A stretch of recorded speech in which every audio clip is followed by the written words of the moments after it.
Now, how do you join the investment gang that are buying up all these properties right now to renovate or to flip or just to dabble around because you see it on TV and you like it? This is your host, Ron Wojciechowski for the Black Hole of Real Estate. And if you're telling me that you currently own a home and are looking to buy that next home, and you just don't have the way to save enough money for the down payment and closing costs and renovations, let's just peel back the layers of the onion a little bit over here and let's ask a couple of honest questions right now. Maybe you're a little cash deficient right now, but are you living in a home that you purchased over the last several years that probably has gone up a lot in value and you had a good down payment with? You could be sitting on 50, 100, maybe $200,000 worth of trapped equity that you're not investing. And while it makes sense for a lot of people to pay off their house and not have a mortgage, if you have a $300,000 house that's entirely paid off, the only thing you have going for you is appreciation. That money's not working for you. It's a dead asset is what they would call it.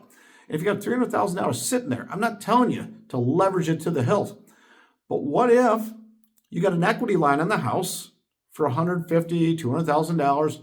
And if it's an equity line, you can borrow and repay it back, so you're not paying interest the whole time. You could take a home equity loan, probably get some better terms over 10, 20, 30 years, works a lot like a mortgage. But a lot of people like the equity line of credit that's available, almost like a blank checkbook to use up to a certain amount. And then if you were to use that money to purchase a home, and let's say you took 100 of it to purchase the home and 50 to renovate it, you got 152 into it. And you're paying just the interest on that most likely until you sell the property again and flip it. And maybe you get it to sell for 200, you make 50 grand. Maybe that's a pretty good strategy. And after your closing costs and fees, maybe you still got 30 or 35,000 left over, far less than the interest. You pay it all back.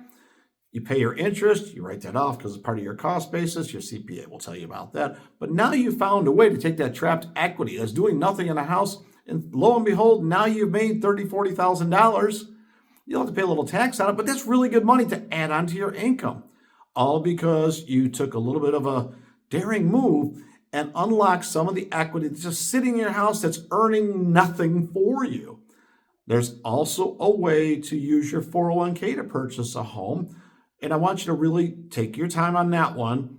Talk to your 401k plan administrator and find out how much you can borrow, what it costs you to pay it back. Now, you're going to pay yourself back with interest, so it does build your 401k back up. But in the meantime, it's not earning anything in the market because you remove that money from the 401k plan, where if you invest in stocks or mutual funds or something, you lose that piece of it. But you're going to pay back yourself some interest money on that. Now, again, why would anybody do this? Well, if you're going to go in the open market and get a mortgage, it's going to go on your personal credit. It's going to have to qualify for it. It's going to lock you up with other things. Okay, we accept that piece. But with that said, what if you're borrowing money at like 6 or 7%? But what if the returns are 15 or 20% by investing in real estate, whether you're flipping or maybe you buy it, you renovate it, you rent it, and then refinance it out to permanent financing? Maybe you can leverage 6% to make 12 or 14% on your money. That's an 8% spread. So the delta is really good on that. And for a lot of people, you'll hear the word arbitrage. Well, let me dumb that down for you. If you're paying 6% interest and you're making 15, the spread, that arbitrage, that's a really good number. And if you could borrow and repay that back and continue to make money on top of it, you become your own bank in a lot of sense. And it's really good for a lot of investors. Now, this is not beginner stuff, and I'm not telling you to run out there and mortgage your house and cash out your 401k. Nothing can be further from the truth. But if you're educating yourself and you're looking for a way to unlock a dead asset of equity in your home that you're not using, or perhaps your 401k is performing less than you could do in the market to your real estate, then you might want to look into that. You should talk to your financial advisor, talk to your attorney, talk to your CPA, talk to anybody that you need to talk to before we make any of these moves on here. But I want to lay the foundation of how you can acquire some money to make investments in real estate and join the game of investing, even if you don't have a lot of money sitting in your savings account right now. There's other ways to approach this, but I'm going to stop right now for today. I've given you a lot of information. Play this back, listen to it again, seek counsel and advice from those people that are advising you in your financial matters, and don't rush out and do anything blindly based on a video. Always verify things and make sure it's the best possible way for you to invest and make money to protect your future.